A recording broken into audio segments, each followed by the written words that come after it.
शुक्र है जो कई बंदे दा मोहताज खुदा नहीं कीता। असा अपने खून को खर्च कीते कई नाल दगा नहीं कीता। बस चिट्टे कपड़े पा खड़ूं नुकसान बिया नहीं कीता। अरमान साजन रल वसचे बर्दाश्त जरा नहीं कीता।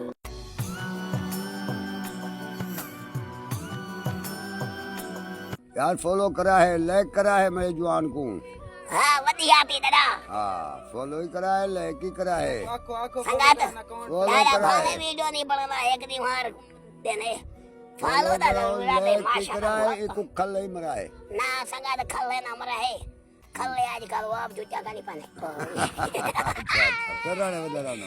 हाँ चावल ना मौसम में बीजा पटाना जूती रहा के सही है। मेरा लाइव बैन थी के अकाउंट ते दोस्तों को आगो छोटे अकाउंट ते होना आसान छोटे कौड़ ते भाई यार, छोटे कौड़ ते भाई वड्डे दी बहन थी गई है।